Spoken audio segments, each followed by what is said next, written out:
जय गुरुदेव. आता आपले मित्र अविनाश देशपांडेजी आपले स्वतःचे विचार आपल्या समोर मांडतील. या.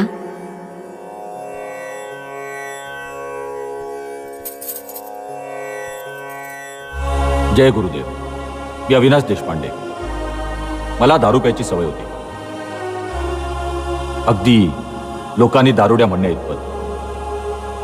आणि या दारूनच अविनाश देशपांडेचा विनाश केला. कधी केला, कसा केला कळलंच नाही. निमित्त काहीही असेल, अगदी धंद्यातलं किंवा काही क्षुल्लकही. माझी बायको आणि माझी मुलगी अमू या शहरात असून सुद्धा, माझ्या मनात असून सुद्धा माझ्या सोबत नाहीत. याला कारण फक्त दारू. जितकं मी दारूला जवळ करत गेलो तितकी माझ्या जवळची माणसं माझ्यापासून दूर होत गेली. याला कारण फक्त दारूची नशा आणि वांज पुरुषत्वाचा माज. हो, वांज. कारण फक्त मुलांना जन्म देऊन पुरुषत्व सिद्ध होत नाही. पुरुषाची सुद्धा काही कर्तव्य असतात की त्याला पाळावी लागतात, आणि मी ती पाळू शकलो नाही. फक्त दारूमुळे. फक्त दारूमुळे.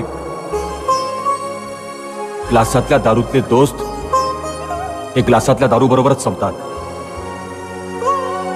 माझी दारू संपली, सर्वस्व संपलं, दोस्तही संपले.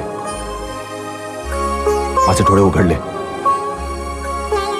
आता आयुष्य कसं रीत एखाद्या रिकाम्या ग्लासासारखं झालंय. सध्या माझी अमू तिच्या आई बरोबर असते, आणि अमू आणि अंजलीशिवाय माझं जगणं केवळ अशक्य आहे. दारू माणसाच्या हातून काहीही घडवू शकते, काही घडवू शकते, पशु बनवू शकते त्याला. दारूनं अंजलीला माझ्यापासून दूर केलं, माझ्या प्रकृतीची वाट लावली. तरीही तीच अंजली मोठ्या मनानं माझ्यावर मायेची फुंकर घालायला आली. माझ्यातला मी गळून पडला. मला माझीच शरम वाटायला लागली. म्हणतात ना, मॅन फॉरगेट्स, बट आज मी इथं उभा आहे तो फक्त तिच्यामुळेच. तिनं माझी खूप सेवा केली. दारूमुळे माझं लिव्हर खराब झालं होतं. हॉस्पिटलमध्ये ऍडमिट करायची पाळी आली होती. तिथेही तिनं माझी खूप सेवा केली. त्या हॉस्पिटलमध्ये एका सेवकानं मला आर्ट ऑफ लिव्हिंगची जाहिरात दाखवली, आणि मला जीवन जगण्याची कला मिळाली.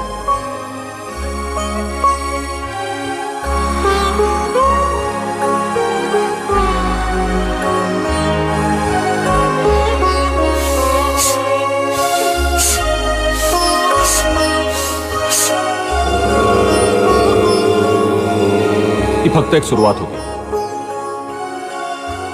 आज मी दारूमुक्त आहे, आनंदी आहे, आणि अलगद माझ्या काळजात शब्द उमटतात, आय बिलॉंग टू यू. तुम्हालाही, माझी बायको, माझी मुलगी, या दोघांनाही मला हेच सांगावं असं वाटतं, आय बिलॉंग टू यू.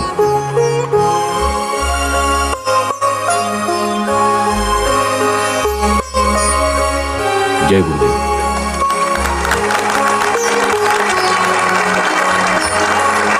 आता काही क्षणांसाठी आपण विश्रांती घेऊया.